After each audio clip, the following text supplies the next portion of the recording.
अस्सलामुअलैकुम to all my friends. कैसे हैं आप? सब ठीक ठाक हैं।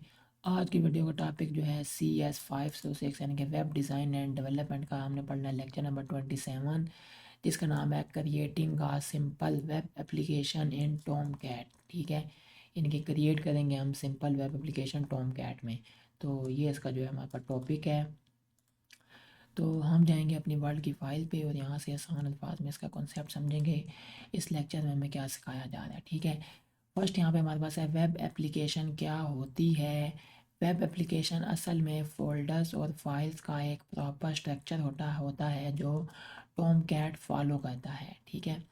अगर स्ट्रक्चर सही ना हो तो टॉम कैट एप्लीकेशन को रिकॉग्नाइज़ ही नहीं करता, ठीक है। अगर उसका स्ट्रक्चर सही नहीं होगा तो टॉम कैट एप्लीकेशन को रिकॉग्नाइज़ ही नहीं करता। वेब एप्लीकेशन के दो फॉर्म्स होते हैं, एक होता है अनपैक्ड फॉर्म और एक होता है पैक्ड फॉर्म यानी कि बाहर फाइल। अच्छा, अनपैक्ड में क्या होता है, फाइल्स और फोल्डर्स अलग अलग होते हैं। मोस्टली डेवलपमेंट का टाइम यूज़ होता है, ठीक है, यानी कि डेवलपमेंट के टाइम जो है यूज़ होते हैं। नेक्स्ट है पैक्ड फॉर्म यानी कि बार फाइल। पूरी एप्लीकेशन एक फ़ाइल में होती है, मोस्टली डिप्लॉयमेंट के लिए यूज़ होती है, ठीक है। वो डेवलपमेंट के लिए होती है, डिप्लॉयमेंट के लिए। नेक्स्ट है वेब एप्स फोल्डर का rule. Web apps Tomcat का मेन फोल्डर होता है। हर वेब एप्लीकेशन का अलग फोल्डर होता है। हर एप्लीकेशन फोल्डर को कॉन्टेक्स्ट कहते हैं, ठीक है। एप्लीकेशन फोल्डर को कॉन्टेक्स्ट कहते हैं।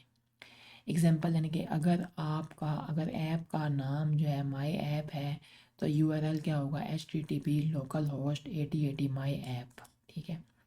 ये इसका जो है यूआरएल होगा। नेक्स्ट क्या है, मिनिमम डायरेक्टली स्ट्रक्चर यानी कि बहुत इंपॉर्टेंट, यानी कि माई ऐप ये आगे इसका जो है यानी कि स्ट्रक्चर है। Index dot HTML JSP files, web INF यानी कि web dot XML classes, servlet dot class files, ठीक है।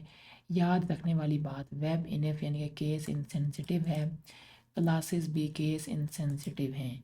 सर्वलेट डॉट क्लास फाइल सिर्फ क्लासेस फोल्डर में होती है, ठीक है।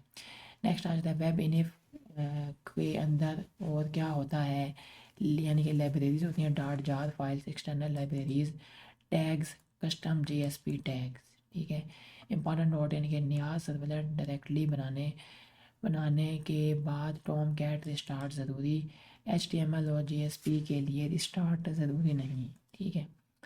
सर्वलेट लिखने के लिए क्लासेस, सर्वलेट लिखने के दो तरीके होते हैं, यानी कि जेनेरिक सर्वलेट और HTTP सर्वलेट, यानी कि मोस्ट इंपॉर्टेंट है।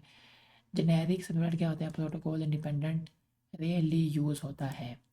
HTTP सर्वलेट यानी कि जो कि बहुत इंपॉर्टेंट है, HTTP स्पेसिफिक गेट और पोस्ट हैंडल करता है, मोस्टली यही यूज़ होता है। नेक्स्ट आ जाता है सर्वलेट क्लास हायरार्की, यानी कि सर्वलेट जेनेरिक सर्वलेट आगे जाता है तो आगे HTTP सर्वलेट। HTTP सर्वलेट के साथ HTTP servlet request, HTTP servlet response भी होता है, ठीक है। ये दोनों ऑब्जेक्ट्स रिक्वेस्ट रीड करते हैं, रिस्पॉन्स जनरेट करते हैं। HTTP रिक्वेस्ट की टाइप्स क्या हैं, गेट, पोस्ट। गेट में क्या आता है, URL के साथ डाटा, एग्जांपल यानी कि question mark name equal to Ali, do get method use होता है। पोस्ट में जो है डाटा रिक्वेस्ट बॉडी में होता है, फॉर्म्स के साथ यूज़ होता है, डू पोस्ट मेथड यूज़ होता है। बाकी पुट के साथ जो है न्यू पेज, यानी पुट जो है new page upload, delete page delete. Options जो है वो सर्वर ऑप्शंस, ट्रेस यानी कि ट्रेसिंग, ठीक है। हेलो वर्ल्ड सर्वलेट बनाने के स्टेप्स, एप्लीकेशन का फोल्डर बनाओ यानी कि hello app my app, servlet class बनाओ यानी कि HTTP सर्वलेट एक्सटेंड करो, डू गेट या डू पोस्ट ओवर राइट करो, कंपाइल करो, dot class file web enough classes में रखो, वेब डॉट XML बनाओ, टॉम कैट रिस्टार्ट करो, ब्राउज़र से एक्सेस करो, ठीक है। तो ये जो है हेलो वर्ल्ड सर्वलेट बनाने का जो है पूरे के स्टेप्स हैं। नेक्स्ट क्या है, हेलो वर्ल्ड सर्वलेट का सिंपल आइडिया, ब्राउज़र रिक्वेस्ट भेजता है, सर्वलेट डू गेट रन होता है, प्रिंट राइटर रिस्पॉन्स लिखता है, ब्राउज़र पे हेलो वर्ल्ड शो होता है, ठीक है। नेक्स्ट आ जाता है वेब डॉट XML का simple concept. Web dot XML servlet का मैप होता है, सर्वलेट का नाम और URL डिफाइन होता है, सर्वलेट नेम यानी कि nick name ID, servlet class यानी कि actual class name, URL pattern यानी कि ब्राउज़र URL। एग्जांपल क्या है, URL यानी कि HTTP local host 8080 my app my first servlet. याद रखने वाली बात क्या है, सर्वलेट नेम कुछ भी हो सकता है। सर्वलेट क्लास क्लास का एग्जैक्ट नेम होता है।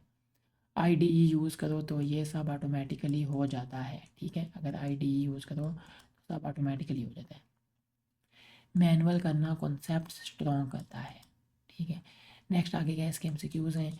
फर्स्ट है, what is a web application in Tomcat. A web application is a structured hierarchy of directories and files develop diploid on Tomcat. What is the top level directory for web application in Tomcat? The web apps directory. What is context in Tomcat? A separate folder representing a single web application. Two forms of web application, unpacked or packed and के बाहर. Which form is mostly used during development? तो unpacked form. और deployment में क्या था, packed form, ठीक है। Where are HTML and JSP files stored in the main application directory? Next क्या, which folder contains configuration files like web.xml? webinif folder. Is webinif case insensitive? Yes, webinif is case sensitive. Where are servlet class files placed in the webinif classes directory? Which folder is used for external jar files? webinif lib folder. Which folder is used for custom tag files? webinif tags folder.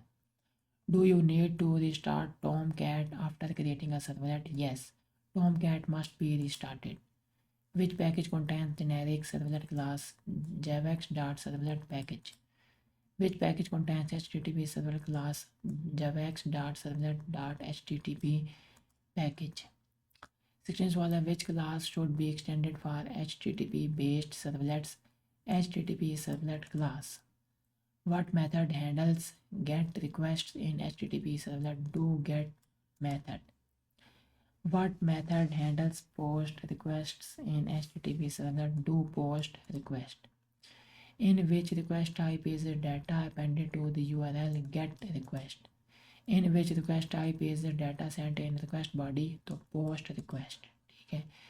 Next आ जाता है हमारा 21, which HTTP request is commonly used with HTML form? तो post request. What object is used to read client request in HTTP servlet? HTTP servlet request object. What object is used to generate response in servlets? HTTP servlet response object. Which class is the parent of HTTP servlet? Generic servlet class. Which file maps servlet names to URLs? web.xml file. What is the root tag? क्या होता है हमारा web app, ठीक है। Which tag is used to define a servlet name? तो servlet name. Which tag is used to define a servlet class? तो servlet class. Which tag is used to define a servlet URL? तो URL pattern. Which symbol represents the root of application in URL mapping? तो /. Which tool compiles servlet source code? javax compiler. Where should web.xml be placed? Inside webinif folder. What URL is used to access a servlet? HTTP localhost 8080 application name URL pattern. Do IDEs automatically generate web.xml? Yes, IDEs can generate it automatically. Why is manual servlet creation recommended for beginners? To understand the internal working and concepts clearly.